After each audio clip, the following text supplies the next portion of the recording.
Second point ऐसा है कि सपोज किसी भी ऑब्जेक्ट के लिए after a limit, elastic limit के बाद सपोज ऑब्जेक्ट ब्रेक हो जाती है, टूटती है, तो उसका मतलब ऐसा हुआ कि उस ऑब्जेक्ट का डक्टाइल बताएंगे। डक्टाइल मतलब non crystalline object. Non crystalline object special purpose के लिए बनाई जाती है, स्पेशल पर्पस के लिए। ओके, तो नॉन क्रिस्टलाइन ऑब्जेक्ट ये बी पॉइंट के आगे कभी ग्राफ नहीं देगी। सेकेंड, एक और ग्राफ हमने बनाया था सिग्मा वर्सेस एप्सिलॉन, कुछ इस तरह से था। मैंने बताया कि ग्राफ दो मेथड से क्रिएट किया जाता है। जब आप स्ट्रेस इंक्रीज करेंगे तो स्ट्रेन इंक्रीज होगी, तो ग्राफ इस तरह से रहेगा। देन स्ट्रेस और स्ट्रेन ये भी रहेगा। कब? जब आप डिक्रीज करेंगे तब। एग्जांपल क्या दिया था? वो रबर बैंड की लेंथ आप इंक्रीज करेंगे। ओके, तो रबर बैंड की लेंथ जैसे जैसे इंक्रीज होगी तो इनिशियली तो आपको ज्यादा फोर्स देने की जरूरत नहीं पड़ेगी, लेकिन थोड़ी बहुत लिमिट के बाद उसको ज्यादा फोर्स देना पड़ेगा, तो ग्राफ कुछ इस तरह से क्रिएट होता है। ओके, इनिशियली स्ट्रेस ज्यादा इंक्रीज नहीं होगा, बाद में स्ट्रेस रैपिडली इंक्रीज होगा, लेकिन जब आप उसको फ्री करेंगे तो इस तरह से डिक्रीज होगा। फिर दोनों के बीच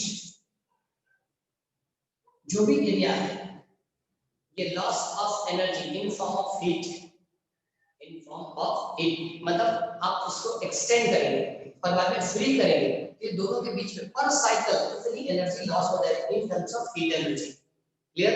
ओके, ये सब एक्सप्लेन किया था। उसके बीच एक यंग्स एक्सप्लेन किया था कि sigma is proportional to epsilon, stress is proportional to strain, and therefore sigma is equal to k epsilon. Sigma is equal to k epsilon. K elastic constant ऐसा लिखा, k की वैल्यू क्या लिखी थी? Elastic constant. लेकिन उस दिन मैंने बताया था कि इलास्टिक कांस्टेंट भी तीन होंगे। कौन कौन से तीन? लेंथ के लिए, वॉल्यूम के लिए और शेयरिंग स्ट्रेस के लिए। आज हम वही तीन चीज एक्सप्लेन करेंगे। पहले वही तीन आज कंप्लीट कर लेना है। क्लियर? ये पहले जो था वो पूरा कंप्लीट करके दिया, आज वो तीन कांस्टेंट जो है वो एक्सप्लेन कर देंगे।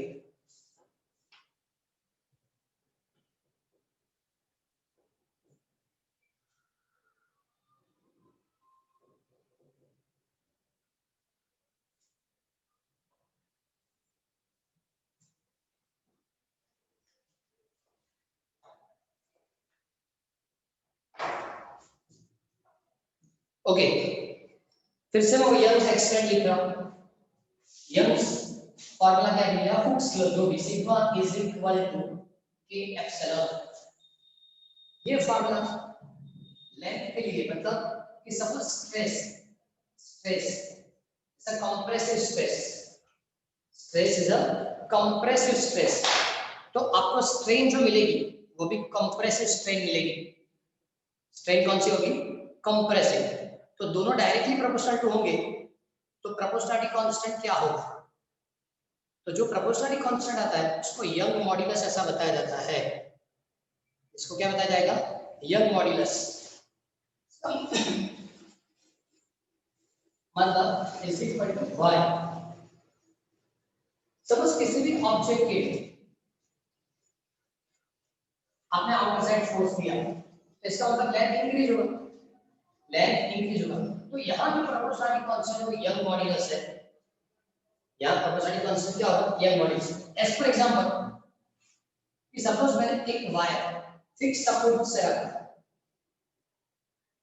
फिक्स सपोर्ट से इसका एक वायर रखा, और वायर के नीचे हमने वेट रख दिया। यहाँ क्या रखा? Weight. So weight W is equal to mg। Weight W is equal to क्या होगा? mg। और weight W is equal to mg होगा तो मतलब वो फोर्स कितना होगा?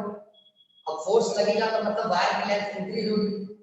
सपोज वायर की लेंथ डेल्टा L इंक्रीज होती है, ओरिजिनल लेंथ L है, इसको एप्सिलॉन L।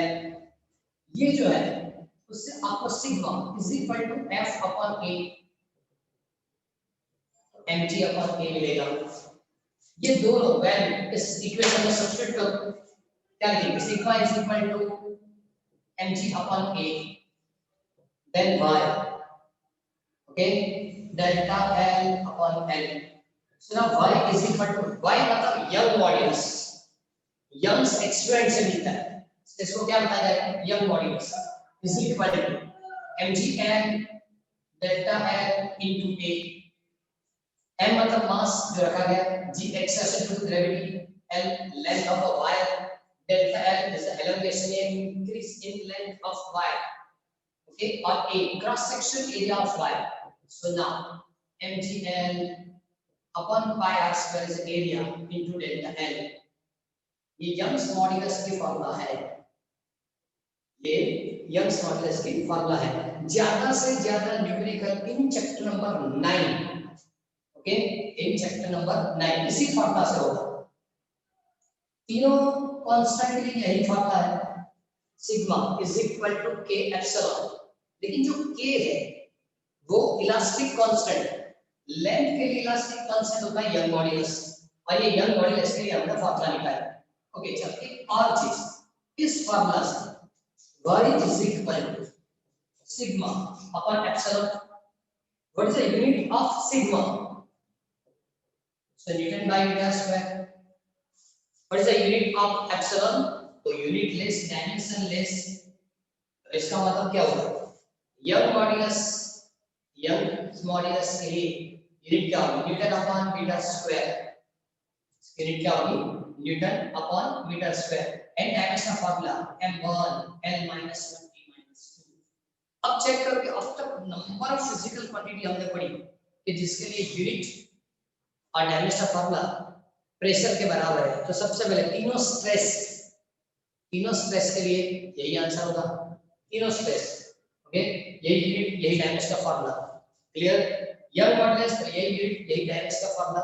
पहले मैंने बताया था लॉन्गिट्यूडनल स्ट्रेस, जिसके अंदर tensile stress and compressive stress, उसके बाद आया हाइड्रोलिक स्ट्रेस, उसके बाद आया सेटिंग स्ट्रेस, प्रेशर, सबकी unit newton upon metre square या पास्कल। एक और फिजिकल क्वांटिटी इसमें ज्वाइन है, कौन सी? Young modulus. यंग मॉड्यूलस कैसे कैलकुलेट किया जाता है? सपोज आपने चेक किया कि स्क्वायर लेंथ 100 सेंटीमीटर है,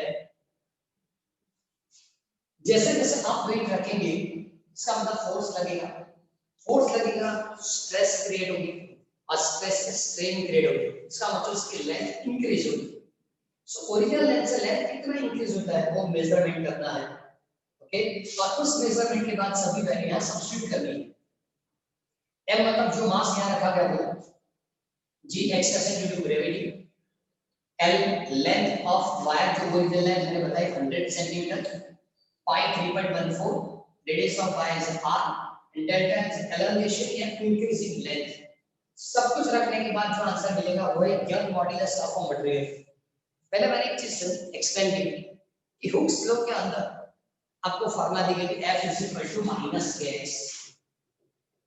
फर्स्ट डे मैंने ये चीज आपको एक्सप्लेन करके दी।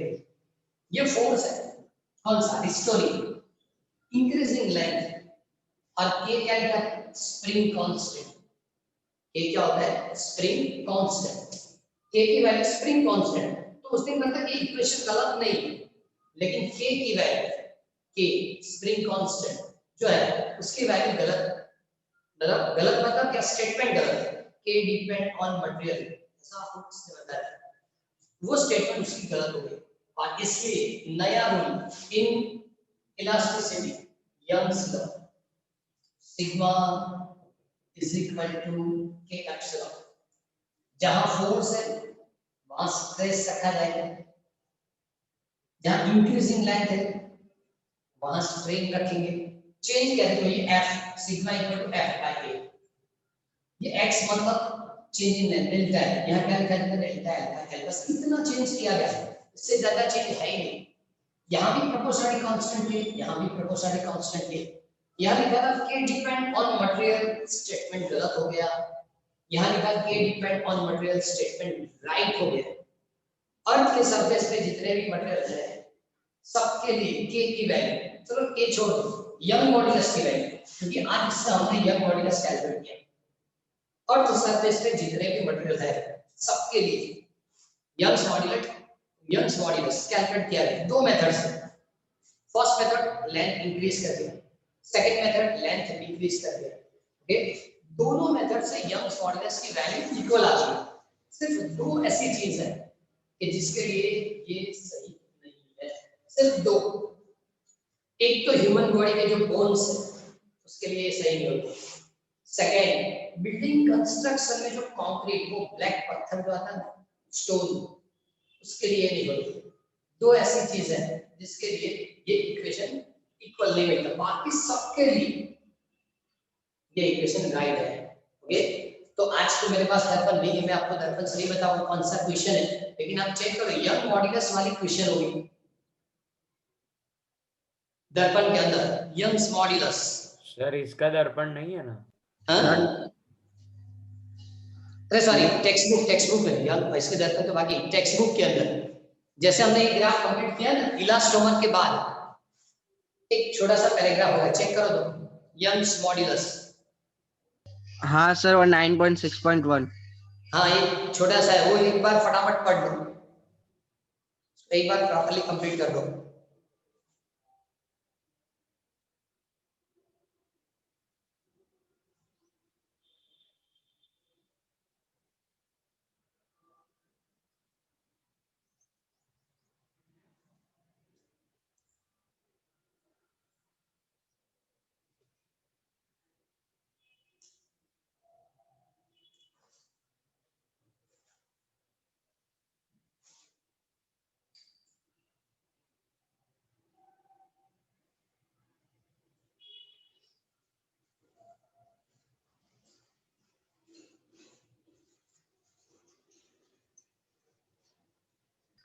सर पढ़ लिया।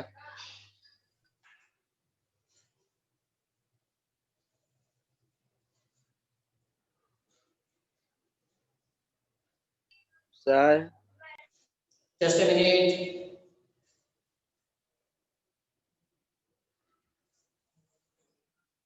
बोलो। डन। पढ़ लिया पढ़ लिया। ओके, अब देखो यंग मॉड्यूलस में ज्यादा कुछ है ही नहीं। इस इक्वेशन के अंदर चेंज इन लेंथ होगा, मतलब लेंथ इंक्रीज करेंगे या लेंथ डिक्रीज करेंगे, उस तरह की जब कैलकुलेशन होगी, ओके, उस तरह की जब कैलकुलेशन होगी तब आपको proposed static constant young modulus मिलेगा। क्लियर? अब सेकंड कांस्टेंट की बात करें,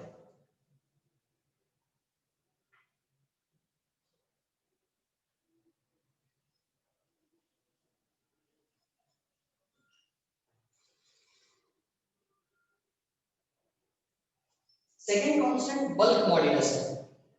बल्क मॉड्यूलस मतलब चेंज इन वॉल्यूम। मैंने आपको एग्जांपल दी थी कि सपोज एयर बबल जब नीचे बनता है, स्लोली स्लोली जब ऊपर आता है तो उसकी रेडियस इंक्रीज होती है और वॉल्यूम भी इंक्रीज होता है, लेकिन शेप रिमेन कांस्टेंट, शेप वही रहेगा। तो वॉल्यूम इंक्रीज कैसे हुआ? तो जो फोर्स लगता है वो परपेंडिकुलर लगता है, जो फोर्स लगेगा वो उसको परपेंडिकुलर फोर्स लगेगा, और इसलिए इसकी वॉल्यूम की वैल्यू क्या होती है? इंक्रीज होती है। क्लियर? तो इधर भी वही, सपोज आप किसी भी ऑब्जेक्ट पे जो स्ट्रेस देंगे, volume stress, is proportional to epsilon v। As for example एक छोटा सा एयर बबल है जिसकी वॉल्यूम v जितनी है, अब स्लोली स्लोली वो समझ किसी कंटेनर में बनता है, यहाँ बनेगा, स्लोली स्लोली जैसे ऊपर आएगा तो उसका वॉल्यूम इंक्रीज होता जाएगा। क्यों इंक्रीज होता है? तो यहाँ जो है वो प्रेशर आउटर प्रेशर, और अंदर जो प्रेशर लगता है वो इनर प्रेशर। इनर प्रेशर की वैल्यू ज्यादा होगी with respect to outer pressure. Inner pressure जो है उसकी वैल्यू क्या होगी? ज्यादा, और इनर प्रेशर की वैल्यू ज्यादा होगी तो जैसे जैसे ऊपर आएगा उसकी वॉल्यूम इंक्रीज होती जाएगी। इसका मतलब शेप चेंज नहीं होता, चेंज क्या होता है? Only and only volume. Okay, so now initial volume v0 या v, change in volume is delta v, so delta v upon v,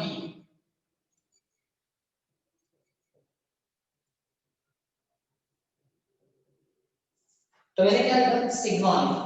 sigma v मतलब हाइड्रोलिक प्रेशर, अरे हाइड्रोलिक स्ट्रेस, हाइड्रोलिक स्ट्रेस की जगह pressure भी लिख सकते हैं। तो ये जो बताया, अब मैंने अभी बताया आपको इनर प्रेशर ज्यादा है, आउटर प्रेशर कम है, तो स्ट्रेस की वैल्यू क्या होगी, प्रेशर होगा। ओके, सो स्ट्रेस की जगह प्रेशर लिखेंगे, change in volume upon original volume, so delta V by V, and that is equal to क्या लिखेंगे, बीटा। ओके, B या बीटा, जो B लिखेंगे तो चलेगा, टेक्स्ट में मेरे ख्याल से B लिखा हुआ है। So now bulk modulus B is equal to minus P upon delta P by V। तो माइनस क्यों लिखा, तो सपोज ऊपर जाते वक्त वॉल्यूम इंक्रीज होगा, वॉल्यूम इंक्रीज होगा तो प्रेशर डिक्रीज होगा, और सपोज वॉल्यूम डिक्रीज होगा तो प्रेशर इंक्रीज होगा। जो फिजिकल क्वांटिटी डिक्रीज होती है वो नेगेटिव होगी, जो फिजिकल क्वांटिटी डिक्रीज होती है उसको क्या लिखेंगे, नेगेटिव। तो माइनस माइनस करके प्लस, बल्क मॉड्यूलस आपको प्लस में मिलना चाहिए, और बल्क मॉड्यूलस प्लस में आना चाहिए, इसलिए इस टाइप की फॉर्मूला है। अब यहां भी चेक करो, प्रेशर की यूनिट क्या होगी, न्यूटन अपर मीटर स्क्वायर या न्यूटन पर pascal. Metre square. Delta V by V have a no unit, no dimensional formula. Okay, so again, bulk modulus के लिए न्यूटन अपन मीटर स्क्वायर या pascal. Again, dimensional formula m1 l minus 1 t minus 2। इसके लिए भी वही, यहाँ भी हमने लिखा था कि जो ये रेशियो है, यहाँ लिखते y is equal to sigma upon epsilon है, तो यहाँ भी ये y की formula, so newton by metre square, इसके लिए जो है मतलब डैश, तो यहाँ भी हमने पास्कल लिखा था, ये दोनों के लिए dimension formula m1 l minus 1। Clear, तो ये दोनों के लिए यूनिट इक्वल है, डायमेंशन फॉर्मूला भी क्या है, इक्वल। लेकिन एक और पॉइंट यहाँ दिया है जो आपको याद रखना है, उससे बताइए reciprocal of bulk modulus is a compressibility, ऐसा लिख के दिया है। रेसिप्रोकल ऑफ बल्क मॉड्यूलस मतलब 1/b, reciprocal of bulk modulus is a compressibility, and compressibility इसका मतलब इसके लिए होगा m-1 l1 p2। Unit change, dimensional formula change, unit क्या लिखेंगे, सो मीटर स्क्वायर बाय मीटर या पास्कल इनवर्स, ये याद रखना है। इसका compressibility, reciprocal of bulk modulus is called compressibility. Clear, तो पहले लेंथ के लिए यह मॉड्यूलस, वॉल्यूम के लिए बल्क मॉड्यूलस। ओके, ये भी एक प्रॉपर्ली कंप्लीट कर लो, तो भी एक बार प्रॉपर्ली टेक्स्ट बुक से चेक करो।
हुआ कंप्लीट, बाकी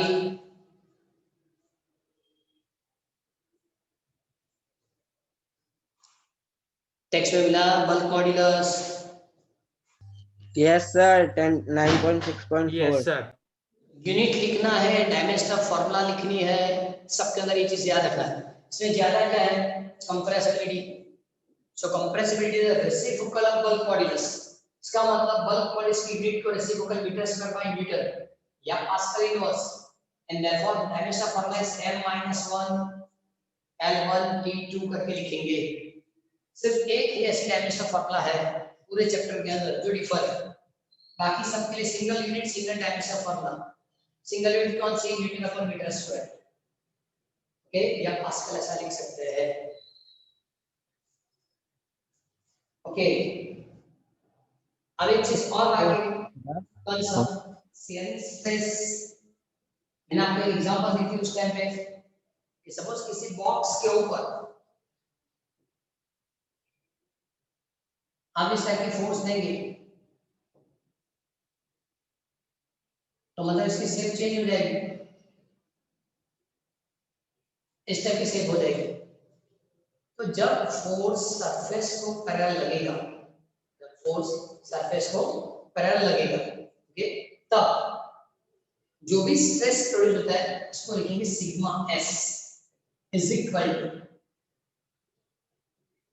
एफ एस एफ टी, कुछ भी साइन हो सकती है, एफ एस या एफ टी टेंसाइल फोर्स, या जो फोर्स होगा सरफेस को पैरेलल होगा, ओके, जिससे आपको जो स्ट्रेस मिलती है वो सिग्मा एस। बाद में हमने लिखा था epsilon S is equal to, तो बाद में डायग्राम बनाएंगे। सपोज ओरिजिनल बॉक्स कुछ इस तरह से है और चेंज होने के बाद इस तरह का हो जाता है, तो दिस इज थीटा, ये x और ये h, so theta is equal to x upon h। क्या लिखेंगे, सिग्मा सॉरी एप्सिलॉन s। तो ये दोनों के बीच की रिलेशन क्या होगा, तो हम लोगों ने लगा कि इस दोनों के बीच की जो रिलेशन कैलकुलेट जब हम करेंगे, ओके, तो sigma s is proportional to epsilon s and sigma s is equal to eta, not n but eta, eta sign रखेंगे, okay, sigma s is equal to eta epsilon s and therefore ये modulus of rigidity, modulus of rigidity, sharing constant भी चलेगा, modulus of rigidity इस तरह से भी चलेगा। इसकी यूनिट लिखनी है सिग्मा एस, मतलब स्ट्रेस, स्ट्रेस की unit newton by metre square या पास्कल। Pascal. बोलो, ये unitless dimensionless, okay, इसकी यूनिट नहीं होगी। अगेन पूरी यूनिट क्या हो सकती है, न्यूटन अपॉन मीटर स्क्वायर। तो आज तीन प्रोपोर्शनलिटी कांस्टेंट है, डायमेंशन फॉर्मूला देंगे, यहां भी लिखना है m1 l -1 p -2। तो हमने टोटल तीन प्रोपोर्शनलिटी कांस्टेंट पढ़े। सबसे पहले Young modulus, then bulk modulus, modulus of rigidity, okay. यहाँ एक और डेफिनेशन है k is equal to 1 upon b। एक और इंफॉर्मेशन भी है, यहाँ आगे माइनस लिखा, क्यों, कि सपोज आपने प्रेशर इंक्रीज किया तो वॉल्यूम डिक्रीज होगा, और सपोज प्रेशर डिक्रीज किया तो वॉल्यूम इंक्रीज होगा। जो फिजिकल क्वांटिटी डिक्रीज होती है वो नेगेटिव फॉर्म में आएगी, तो minus minus plus, bulk modulus plus format में मिलना चाहिए। क्लियर, तो ये भी कंप्लीट करो, ये एक बार पढ़ लो। तीनों की यूनिट, तीनों की फॉर्मूला, तीनों की डायमेंशन फॉर्मूला, ओके, ये क्लियर रहना चाहिए। तीनों depend on material.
Done, sir.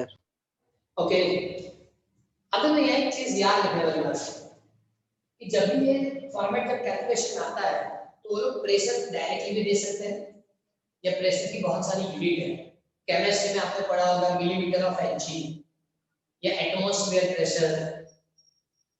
तो सपोज ऐसा बताया गया कि सपोज ये प्रेशर जो है वो मिलीमीटर ऑफ एचजी के फॉर्मेट में है।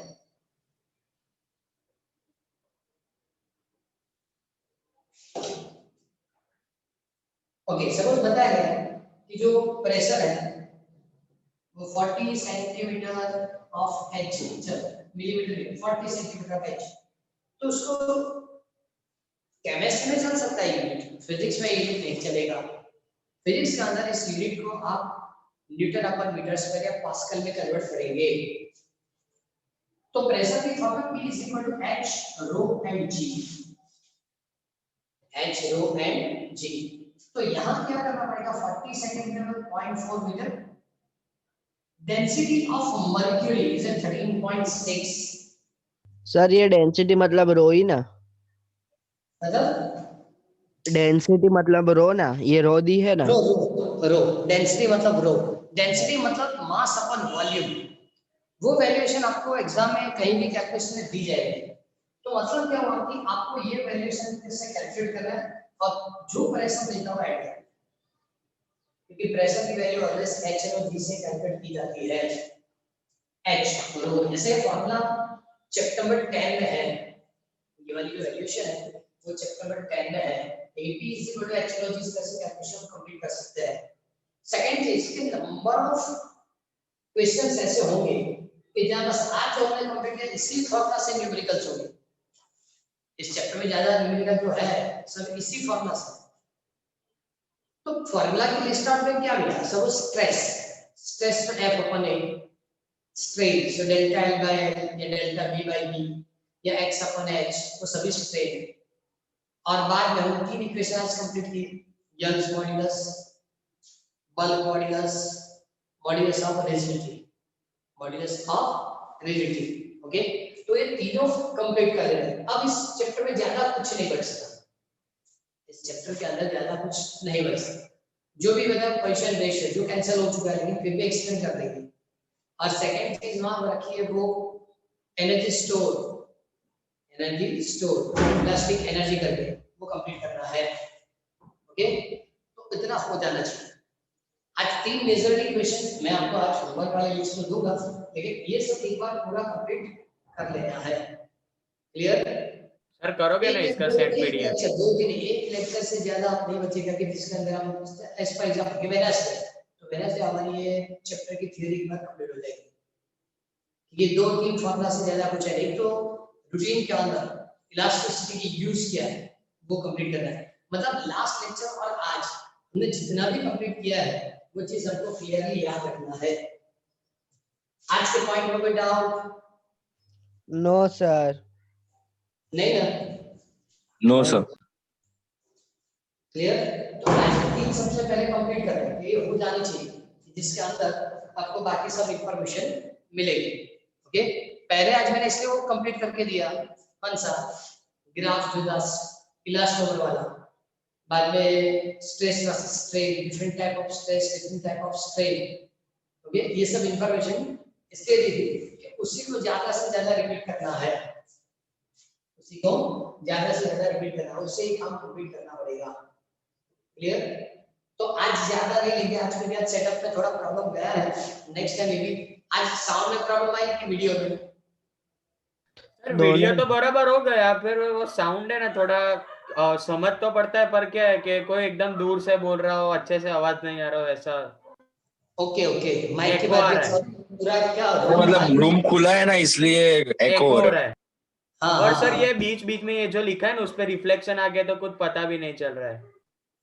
ओके, वो विंडो में कुछ चेक कर कि सामने विंडो है इसलिए रिफ्लेक्शन में लिखते हैं तो हाँ वो कुछ पर्दा के कुछ लगा दो तो हो जाएगा, वरना ये साइड में है ना, साइड में लिख कुछ अरेंजमेंट कर देंगे, क्या पूरा बंद हो जाएगा ना तो दिखने में प्रॉब्लम नहीं आएगी। स्टार्टिंग में ज्यादा भी एक्स्ट्रा इसलिए नहीं किया कि आपको इतना काम कंप्लीटली मिल जाना चाहिए। क्लियर? ओके आज इतना रखेंगे। ज्यादा आज कंप्लीट नहीं करेंगे, सर लेकिन पीडीएफ सेंड कर दे। है उसकी पीडीएफ में सेंड कर दूंगा, एक बार प्रॉपर इसको लिख लेना है, तीनों की इंपॉर्टेंस ज्यादा है। क्लियर? चलो आज इतना ही रखेंगे, देखते हैं। Okay sir. Bye sir. Okay sir, bye sir. हाँ, इसको पूरा अरेंजमेंट करके नेक्स्ट में प्रॉपरली लेंगे, क्योंकि वेनसडे कल पवन सर का ही लेक्चर होगा। Clear? Yes sir. Okay sir. Okay sir.